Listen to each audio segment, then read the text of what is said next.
Welcome to India speaks. तो आज हम डिस्कस करेंगे कि जो बजट नया आया आज उसमें क्या चेंजेस आए हैं जो हम पहले बजट फॉलो कर रहे थे। देखिए, ये जो बजट आज आया है, ये मोदी 3.0 का पहला बजट है और इसमें बहुत चैलेंजेस थे। पहला तो चैलेंजेस यही था कि भाई गवर्नमेंट जो है कोalition गवर्नमेंट है।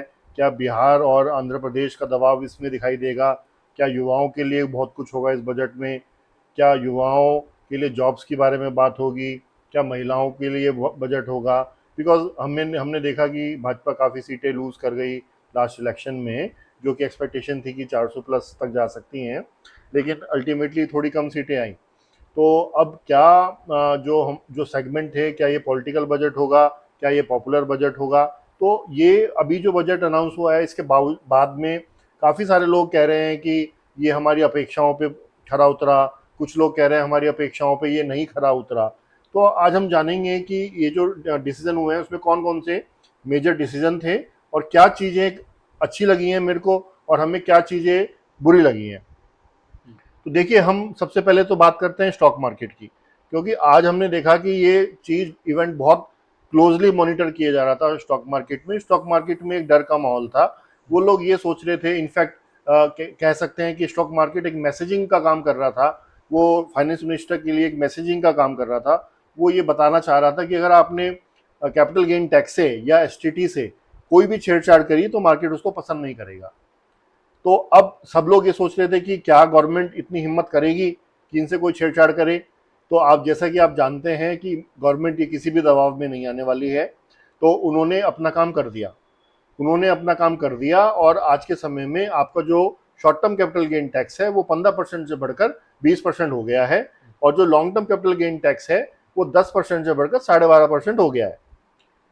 अब क्या ये जो गवर्नमेंट कह रही है ये बैलेंसिंग एक्ट है, क्या हमें लगता है कि इससे एक आम इंसान को, एक मिडिल क्लास को फायदा होगा या नुकसान होगा?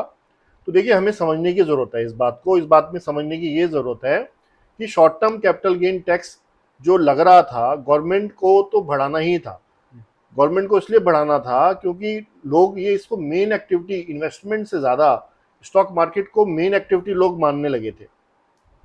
लॉट ऑफ लोग इन्वेस्टिंग भूलते जा रहे थे और ट्रेडिंग के बेसिस पे काम कर रहे थे। शॉर्ट टर्म हाँ, ट्रेडिंग। शॉर्ट टर्म ट्रेडिंग का एस्पेक्ट बन गया था। तो कहीं ना कहीं गवर्नमेंट के एस्पेक्ट में अगर 20% वो करते हैं तो ये एक तरीके से उन्होंने उसको कर्व करने की कोशिश करी गई है। अगर और दूसरा एसटीटी जो उन्होंने बढ़ाया है वो फ्यूचर एंड ऑप्शन में बढ़ाया है, क्योंकि फ्यूचर एंड ऑप्शंस में आप समझते हैं कि जो पैसा लग रहा है वो सट्टा बाजार में जा रहा है एक तरीके से। तो गवर्नमेंट नहीं चाहती कि हमारा जो पैसा है वो, या इवन जो यूथ है, वो फ्यूचर एंड ऑप्शन की तरफ जाए। मतलब हर कोई जाए, बिना सीखे बिना समझे जाए। तो हम ये मानेंगे कि गवर्नमेंट ने, देखिए, जो टैक्स एक्स्ट्रा होगा वो इतना बड़ा अमाउंट का टैक्स नहीं होगा कि हम कहें कि गवर्नमेंट ने अपनी पूरी किटी उससे भर ली है। तो उसका ठीक है, सीतारमन जी ने बोला है कि भाई हमें हमारा है कि हम इनकम टैक्स रिजीम को एक्सटेंड करना है, जितना भी टैक्स हो सके हम उसको बढ़ाएं। लेकिन इससे नुकसान नहीं है। अगर आपका 15% से 20% हो गया है तो उससे नुकसान नहीं है। नुकसान किसको होगा? जो ज़्यादा ट्रेडिंग करता है, एक आम इन्वेस्टर। आप ये मान के चलें, अगर इन्वेस्ट मार्केट के अंदर आप 10% कमा रहे थे, आप आज, अगर आपका मार्केट 10% नहीं कमाने देगा आपको, तो अल्टीमेटली आपको नुकसान होगा। तो आप कान इधर से पकड़े या उधर से पकड़े। देखिए, आपके शेयर के प्राइस का दाम तब बढ़ेगा जब इकोनॉमी अच्छी चलेगी। जब जिस कंपनी में आप पैसा डाल रहे हैं वो कंपनी अच्छा परफॉर्म करेगी। और वो कंपनी कब अच्छा परफॉर्म करेगी? जब जो इकोनॉमी अच्छा परफॉर्म करेगी, पैसे अच्छा कमाएगा पूरा देश, पूरी दुनिया में बिजनेस होगा। सिर्फ tax is not a matter. आप अगर उससे 10-100% कमाएंगे तो आप उसको 5% अगर आपको एक्स्ट्रा टैक्स देना पड़ जाएगा तो वो बुराई की बात नहीं है। लेकिन कल को आपको नेगेटिव रिटर्न आए, इकोनॉमी के अंदर डेवलपमेंट एक्टिविटी ना हो, तो इस तरीके से डेवलपमेंट का क्या फायदा? तो देखिए, ये तो रहा शॉर्ट टर्म टैक्स की बात में। और दूसरा, long term capital gain tax में इन्होंने, जो आप देखेंगे कि जो 20% से कम करके 12.5% कर दिया है। केवल शेयर्स वाले में 10% से बढ़ा के 12.5% टैक्स हो गया है।